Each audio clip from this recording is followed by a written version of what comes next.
Hey guys, Kamal here once again. So today we're going to create this.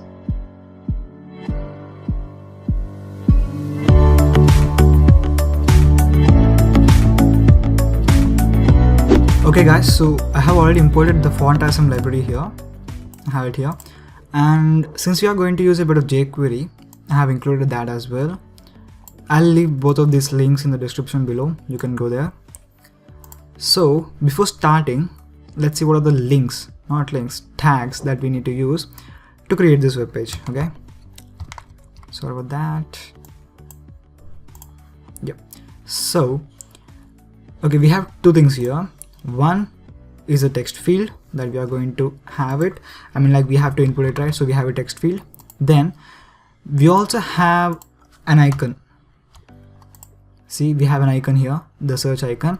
So we need only these two things, the icon and the text field. So for the icon, I'm going to use focusin. I have mentioned it earlier. And for the text field, it's included in HTML. So let's do that. Okay, so I'm going to close this and open that. Yeah. Okay, so first, since we need two components and we need to place that two components at the center of the screen, I'm going to create a div with a name of box. Instead of that box, I'm going to place the input and I'm going to just leave it like that. We don't need any placeholders and the type is to be text. It's not a password. So let's just leave it like that. As for the focusin icon, I'm going to use this one. I have it here. Okay, so I have the focusin here. I'm going to just copy this link. So let's close that. Now paste it here and save it. Okay, that's done. Now let's open it with the live server just to see what we have. Okay, yep, we can see that. So we essentially have just a plain icon and a text field. There's nothing interesting about this, right? Nothing interesting at all. So now, okay, so the first thing that we need to do, oh yeah, as for the background, I have already changed the background so that you can differentiate the text field a bit. I just prefer having a nice background to it. Okay, so let's go to the CSS part. See, I have already included the background. Okay, now we need to place the div, right, that we have right here. So I have named the div to box, right? So I'm going to take that box and place it at the center of the screen.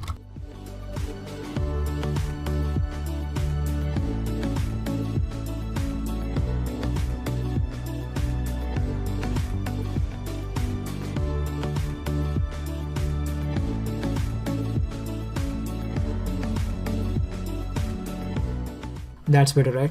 Okay, so we have placed the div at the center of the screen, but we need to change some of these things, right? We have to change the icon color and the border of the text field as well, and add an animation effect, right? So first let's go with the input. Okay, I'm going to take the input field.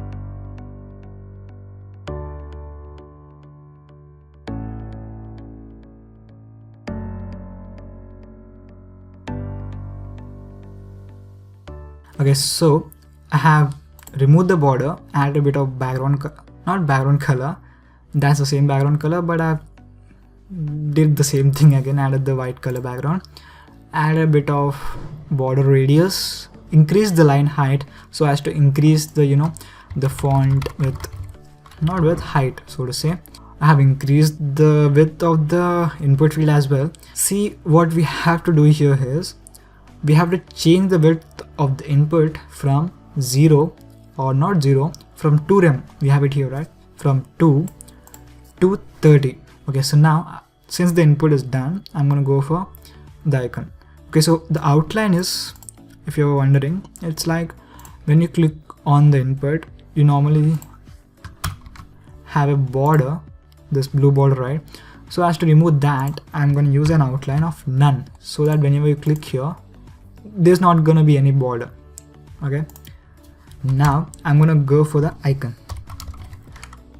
Okay, so yeah, and I'm gonna add a class called icon as well for this. Actually, you can use this, you have, right, FAS or FA, you can use this, but I prefer using another class so as to differentiate it. So let's save that, and I'm gonna use that class here. Okay, we need to place this icon at this position, right, where the cursor is blinking, but a bit inside. So let's do that.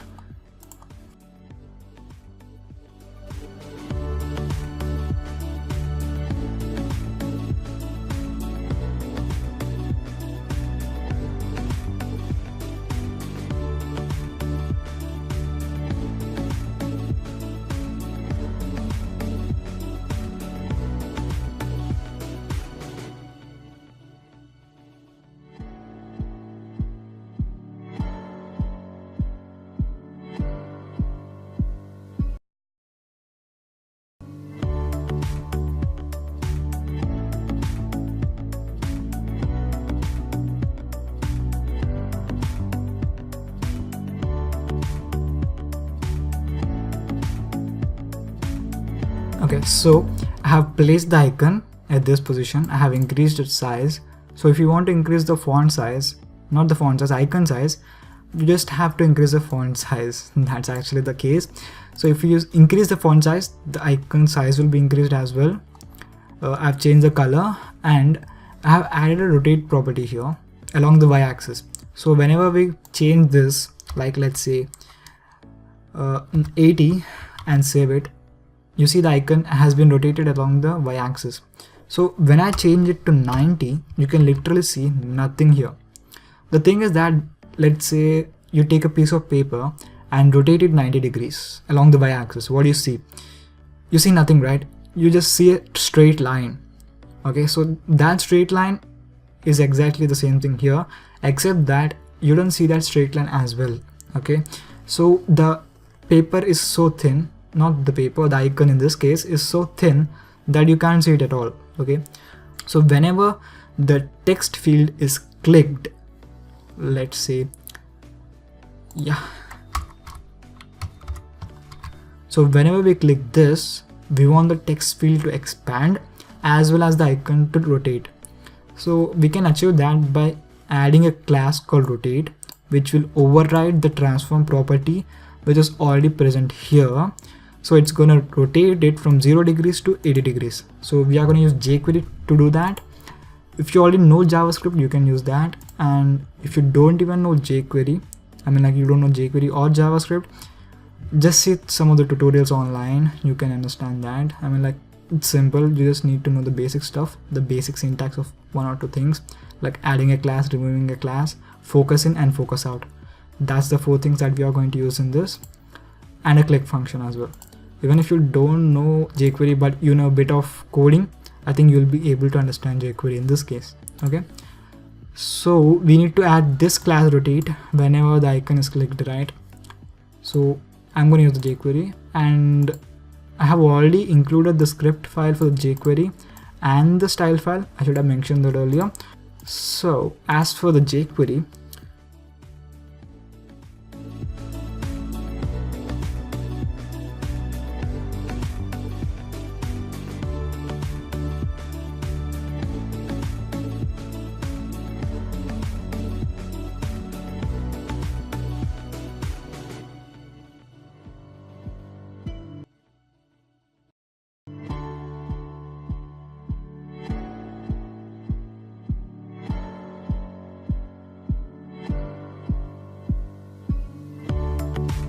okay, so what I have done till now is I have created a document ready function. So whenever this function has to be executed only when the document is ready. That's the first thing.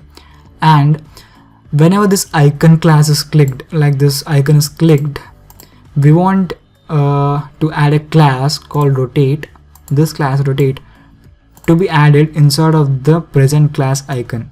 Okay, so and we also need one more thing. Whenever the icon is clicked, the input field has to be in focus, but it has to take a bit of time. Like you saw that, right? This icon will rotate and transform into a cursor. That's actually not happening. So what's happening here is the icon is rotating. At that moment when it fully disappears, you saw that, right? At 90 degrees it disappears. So when it disappears, at that fraction of second, the cursor will start to blink. I mean, like at that moment the text will become active. Okay, so we have to add a timeout function here. So this, any code present inside of this will be activated after a sort of time. Like this one will be activated after 500 milliseconds. That's actually half a second. Okay.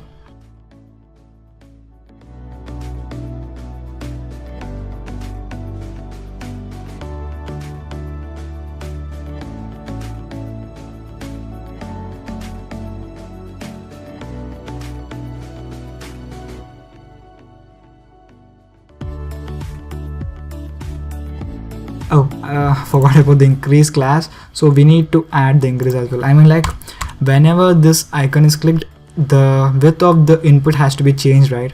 Initially it's 2 rem. That has to be changed to 30 rem. So if we say that, so whenever this is clicked, sorry, the input is not something, it's not a class. Okay, so it's working. Actually, I forgot to add the $sign here, so that was the mistake. So let's just see it again. Okay, so it's working. So what we want to happen right now is whenever we click outside the text field, the input has to be lost. I mean, like the focus on the input has to be lost, and the text field has to be decreased in width, and the icon has to rotate to its starting position. So let's add that property.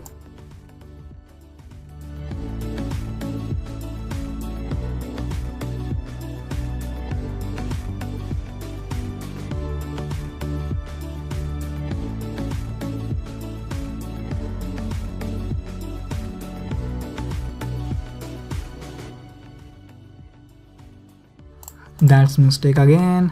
Remember, input is not a class. Okay, let's save it. Yep, that's working finally. So we have completed that. I think, yeah, that's done.